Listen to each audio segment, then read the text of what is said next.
जीअं त प्रोग्राम जी शिरकत में असांजा महिमान आहिनि प्रोफेसर मैडम रफ़िया बलोच। नाज़रीन तव्हांखे मां ॿुधाईंदो आहियां त मैडम रफ़िया बलोच के तारीफ़ जी मोहताज न आहे। हिन हमेशह लाड़काने में रही करे हितां जे ग़रीब मिस्किन माण्हू मज़लूम माण्हुनि जी ख़िदमत कई आहे।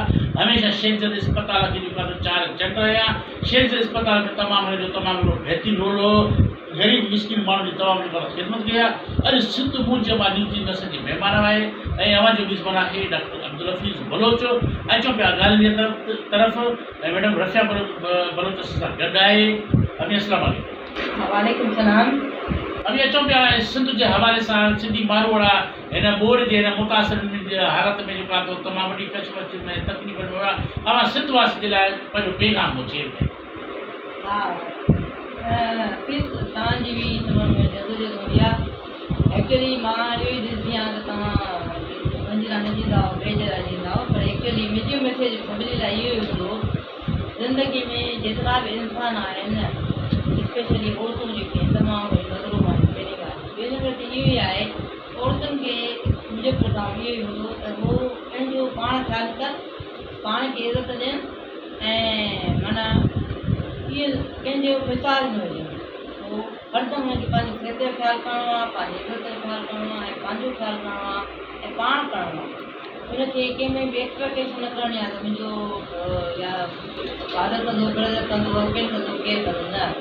हुनखे पंहिंजी सिहत जो इज़त जो पंहिंजो फुल ख़्यालु करिणो आहे। पहिरीं शइ पाण खे नंबर 1। नंबर 2 हुनखे पंहिंजो इहो माना हिकिड़ो सेट करिणो आहे, हिकिड़ो माना ख़ासि जेको हुनजो विशन हुजे की हू ॿिए जे पंहिंजे लाइ त हर कोई जींदो आहे न, ॿिए जे लाइ बि जीअणो आहे। सो अगरि उहो हेल्दी हूंदी, सिहतमंद हूंदी, ख़ुशि हूंदी, रिलैक्स हूंदी, सुकून में हूंदी त इनशाला उहो ॿिए जे लाइ ज़रूरु जी सघंदी आहे। ॿिए जे लाइ कीअं जीवो, ॿिए जे लाइ ईअं जीवो त पंहिंजी जेको बि हुन पेशो आहे टीचर आहे या डॉक्टर आहे हुन में बहितरीनु नमूने पंहिंजे मरीज़ जी ख़िदमत करे, स्टूडेंट खे सुठे नमूने इख़लाक़ सेखारे, अदब सेखारे। अदब में वॾी वॾी शइ मां उन्हनि खे नियाणियुनि खे वॾनि नंढनि सभिनी खे इहो मैसेज ॾींदमि त अदब जो ख़ासि लाइक़ जेके आहिनि उन पेरेंट्स आहिनि, उन में माउ पीउ आहिनि ऐं ससु सहुरो आहिनि ऐं उस्ताद आहिनि जिन खे ॿियनि सां प्यार ॾे, अदब ॾे, एतिराम करे, ख़ुशियूं ॾे, सुकून ॾे ताकी उहो बि ज़िंदगी में जी सघनि। छो जो हिकु स्पेशल मदर जेका हूंदी आहे उहा हमेशह हुनजी इहा मतिलबु ख़्वाहिश हूंदी आहे हुन बच्चो ख़ुशि हुजे, आबाद हुजे, उहो खींदो रहे, हुनजी सुठी तकदीर हुजे। लेकिन उहो ख़ुशि आहे त मदर रिलैक्स आहे, लेकिन उहो डिस्टर्ब आहे मदर रिलैक्स आहे। सो मुंहिंजो पैगाम इहो ई आहे ओल्ड एज मां अची वञे थी ऐं त पोइ हुन महिल हुनजे जीअं नंढपण खां वठी वॾे में ताईं हुनजो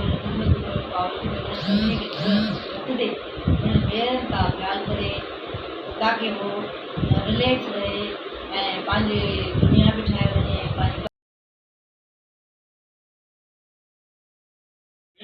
नाज़रीन प्रोग्राम अॼु जी शिरकत में असांजा महिमान आहिनि प्रोफेसर मैडम रफ़िया बलोच। ॻाल्हि जो सिलसिलो जारी आहे। अचो पिया ॻाल्हि ॾियो। जी मैडम। हा बसि मां हिन में तमामु घणी शुकुरु कंदा आहियां हफ़ीज़ जी जेको हरदमि हर घड़ी हिन स्ट्रगल में हूंदो आहे पर सुठो कमु कयां जितां पोइ माना घर आबाद थी वञनि ऐं जंहिं बि घर में जेका बेसुकूनी आहे परेशानी आहे उहा सभु ख़तमु थी वञे। रखो ॿार सुकून थी करे ज़िंदगी बि गुज़ारे ऐं कपिड़ा हिन में हफ़ीज़ तमामु घणी स्ट्रगल हूंदी आहे। हरदमि में तमामु सुठा सां कमु कंदो जंहिं जो मूंखां पैगाम हुनजे मां शुकुरमंद आहियां त असां इहो पैगाम अॻिते फॉरवर्ड थी वञे, माण्हुनि खे विश्वास ॾे भाउ छा आहे, पीउ छा आहे, उस्ताद छा आहे, ससु सहुरो छा आहे। अगरि हुन में सुठियूं थी वेयूं त सम्झो त मां जीवन में अॻिते वधी इंशाअल्लाह। नाज़रीन प्रोग्राम अॼु जी शिरकत में असांजा महिमान हुया प्रोफेसर मैडम रफ़िया बलोच ऐं अवां जो मेज़बान हुयो डॉक्टर अब्दुल हफ़ीज़ बलोच। इन तरह वक़्त जे लाइ जेका त कैमरा में न ॾिनो अब्दुल सागर डॉक्टर अब्दुल हफ़ीज़ बलोच खे ॾींदा इजाज़त। अल्लाह निगहबान, सिंध सलामत, साथ